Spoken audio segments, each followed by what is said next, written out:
This special agent is a devoted wife lover. Even when his hands and feet are tied, he can easily defeat a gang of thugs.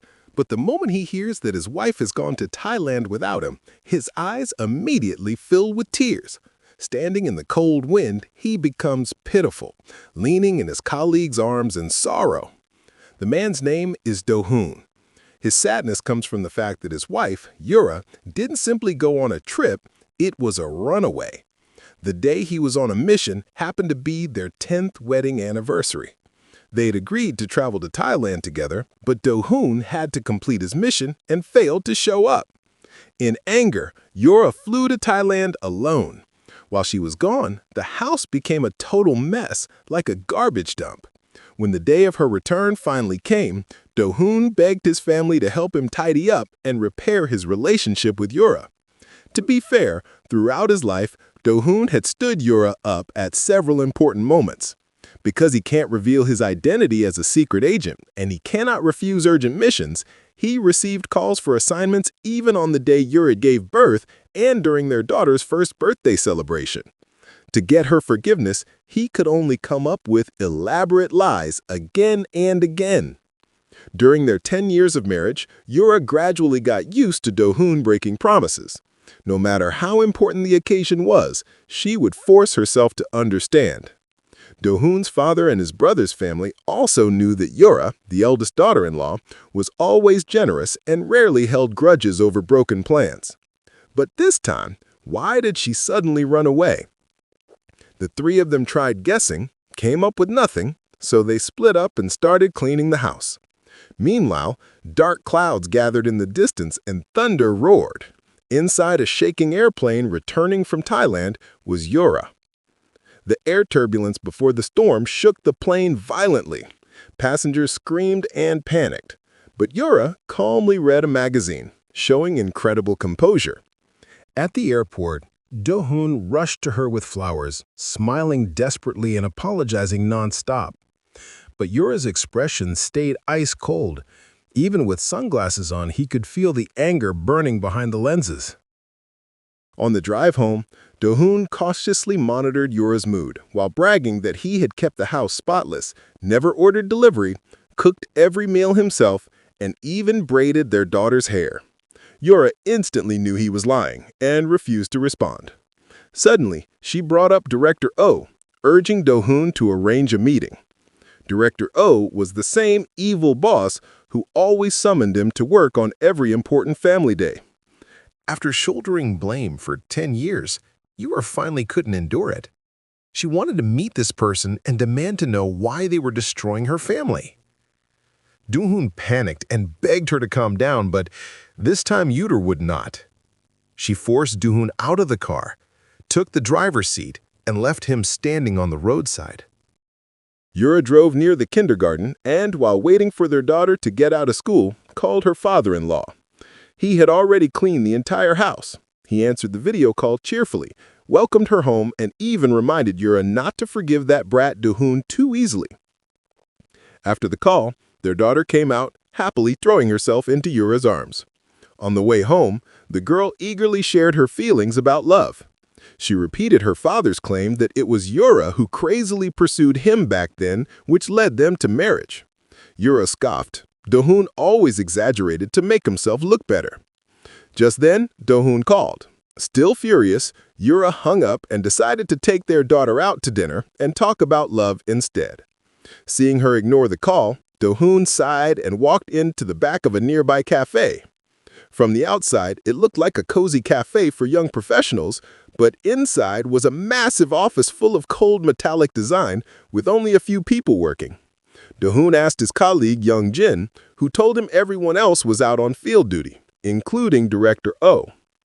Unable to reach Director Oh and afraid to face Yura empty-handed, Do-hoon grew increasingly irritated. After work, he waited at the entrance of their apartment complex. When Yura's car finally appeared, he rushed to the window and pressed his face against it with their daughter. But Yura didn't slow down. She drove coldly past him, almost knocking Do-hoon to the ground. The neighbors laughed. He could only smile awkwardly. He didn't blame her. He finally realized Yura was truly furious this time. To appease her, Do-hoon went to buy her favorite cake, but just as he was leaving the store, he collided with someone entering. The cake fell and shattered on the floor. The owner apologized helplessly. It was the last cake of the day. So, Do-hoon bought fried chicken instead. Their daughter handed him a drumstick and told him to apologize to Yura while holding it. Encouraged, he took the drumstick and entered Yura's room. She was holding a book, but clearly not reading it. She sensed him approaching. Ignoring his sweet talk, she asked again. Had he arranged the meeting with Director O? Do-hoon instantly surrendered and asked what exactly she wanted to say. Yura replied, she just wanted to see what this demonic boss, who had tormented her for 10 years, looked like. Before she finished speaking, the ceiling light suddenly went out. In the darkness, Do-hoon accidentally flung the chicken leg at her. They argued once more and parted unhappily. In the living room, their daughter could tell his apology had failed. She sweetly handed him a beer, telling him to enjoy fried chicken and alcohol to dull the pain. Do-hoon didn't hold back. That night, he ate a huge, messy meal and passed out, sleeping on the floor beside his daughter. The next morning, the tension remained. Do-hoon and Yura refused to speak, but their home AI suddenly reminded them today was their scheduled intimacy day. Do-hoon's eyes lit up. It was the perfect chance to make up. He bombarded Yura with messages all day, preparing for a romantic evening, but no matter how many he sent, she never replied. On her way to work, Yura noticed a dessert shop and soon met her father-in-law on the street. It was her mother-in-law's Memorial Day, and as usual, he carried photos of his late wife, each one heavily photoshopped for different looks for Yura to choose from. Every year he changed the memorial picture. It was his way of honoring her. Yura helped him choose one and brought the other photos back to the shop. When she looked at it later, it felt as though her mother-in-law was pleading on Do-hoon's behalf, asking Yura to forgive him. After thinking it over, Yura softened and called Do-hoon. He was ecstatic, telling countless exaggerated stories just to reconcile. Yura agreed and promised to spend a romantic night with him, but reminded him not to miss the memorial ritual. Once he hung up, Do-hoon instantly dropped his dramatic attitude and became a cold, capable agent because his next mission had begun. Gun in hand, he went to an amusement park and locked onto his sniper target, only to find the target was with a child. He couldn't bring himself to shoot in front of a kid, so he lowered his gun and walked away. That moment of compassion delayed the mission. Even when the family gathered at night to begin the memorial ritual, Do-hoon still hadn't returned. They waited patiently until late at night when he finally came home, pretending to be held up by a client. He quickly changed into a suit and joined the ceremony. Yura was irritated. While helping him tidy his clothes, she saw Director O's name on his phone. Enraged, she texted Director O, ordering them to come over immediately. Soon, the doorbell rang. The long resentful Director O finally shows up, and she turns out to be a stunning woman. The moment she enters, she notices a tattoo hidden under the delivery man's wristband. Her nerves instantly tighten. She swiftly shuts the door of Do-hoon's home and immediately engages the delivery man in a fight. They brawl from the hallway all the way into the lift. Do-hoon rushes out in shock, calling for backup while checking the situation. He waits anxiously on the first floor. When the lift opens, Director O has already subdued the man and steps out coolly. It turns out the delivery guy was a gang member on the run and happened to run straight into Director O's gun. After settling the incident, Director O carries a pile of gifts to Do-hoon's home, switching to a warm and gentle expression as she greets each family member. Everyone responds politely, except Yura, who gives an insincere smirk.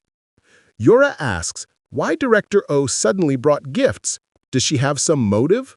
Does she think that giving gifts will make Yura forget all her past grievances? Impossible. Yura immediately begins listing Director O's faults. First, during her own surgery, Do-hoon used work as an excuse and missed the whole thing. Second, after his younger brother enlisted, Do-hoon never visited him once, again blaming work. If he treats everyone like this, what about his wife, Yura? Because of Director O, she has endured far more loneliness and pressure than anyone else. Facing the accusations, Director O suddenly lowers her head, tears falling down her beautiful face. She says it's her fault. She must be useless if her most capable subordinate is being resented by his family because of work. Her crying softens everyone's heart at once. The family comforts her. Yura internally refuses to lose. She can cry too. She squeezes out a few tears, apologizing to everyone, saying she was too emotional and not as understanding as Director O.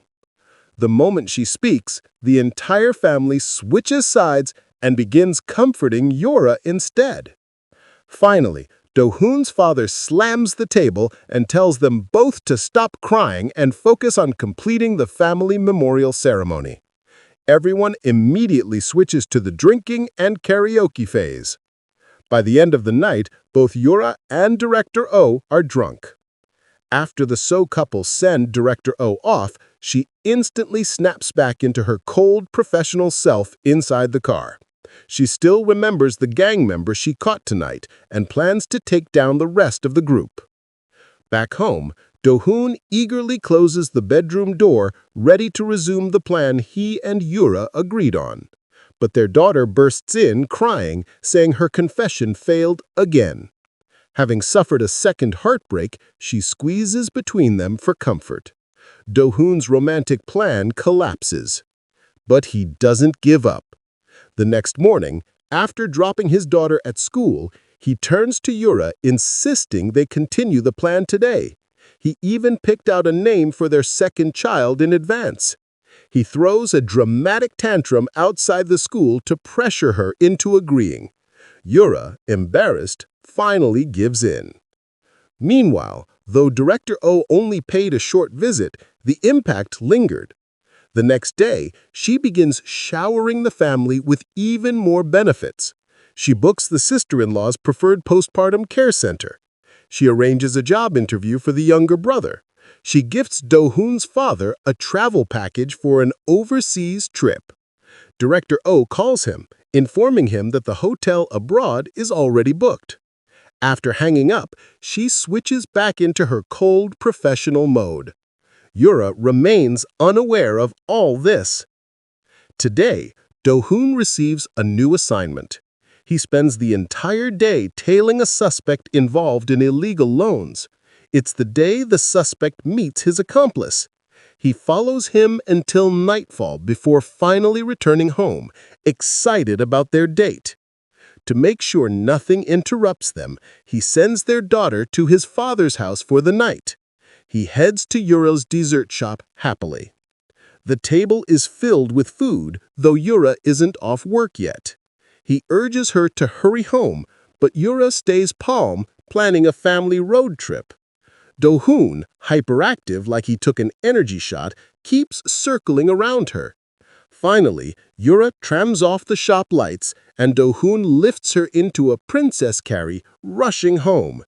But as soon as they enter, they find the house brightly lit. Do-hoon's father, his brother and wife, and their daughter are watching TV comfortably. His smile dies instantly. When he asks why they're here, his father says that their building announced a water outage until tomorrow, so they had to stay over. And they're watching the Korean football match, too. Their daughter runs over proudly, saying she won a certificate at school, and there's an awards ceremony this week. Dad must attend. Their intimate plan is ruined again. Do-hoon is crushed. That night, the whole family lays bedding on the living room floor and sleeps side by side. Before bed, Yura mentions she already booked a caravan for the family trip. Her father-in-law immediately sits up angrily, complaining she made the decision without consulting him. He hides under the blanket afterwards. Yura panics, thinking he's upset, but underneath the blanket, he's texting his girlfriend excitedly, imagining their upcoming trip. Everyone else is also secretly texting one another. The room is quiet, but everyone carries their own secrets. The sister-in-law's secret is exposed first. Because she canceled her original postpartum center, the center called Yura instead. Yura asks what's going on, and the nervous sister-in-law confesses everything, including that the brother's interview was arranged by Director O. Yura feels disappointed, but maintains a polite smile, saying it's good if she gets better care and great if the brother passes his interview. The sister-in-law, thinking Yura truly doesn't mind, relaxes and begins praising Director O openly, wondering why she treats the family so well. This sentence lingers in Yura's mind. From Director O's perspective, these are all Do-hoon's family members. Of course she's helping them because of him. But the relationship between the two women now feels oddly delicate. At the dessert shop the next day, Do-hoon's father helps out. Yura apologizes again for planning the family trip without discussing it. Feeling guilty, he finally tells the truth. Director O already gave him plane tickets and booked a hotel, so he felt bad rejecting her and agreed to the trip. Director O, again. Yura feels worse. The sister-in-law's words echo. Why is she treating the family so well? Is she trying to take Yura's place? Yura remembers how Director O danced with the whole family during the memorial. The scene now feels like a challenge.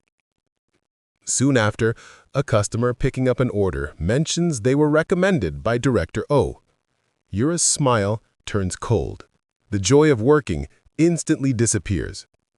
Thankfully, a call from her daughter lifts her mood. Today is the kindergarten awards ceremony, but Yura couldn't attend due to orders. She checks the photos and sees Director O attended instead, even taking pictures with her daughter. Yura loses her temper completely. This woman just won't disappear. Tonight, Do-hoon has an assassination mission. To save time, he snipes from inside a hotel. He cuts a tiny hole in the window, aims at a target blocks away, and fires. The bullet passes through the hole, across streets and buildings, and hits the target. Later, Yura arrives at the hotel as planned, only to see Director O stepping into the lift. Yura jolts with alarm and quickly follows, suspecting she's also here to meet Do-hoon.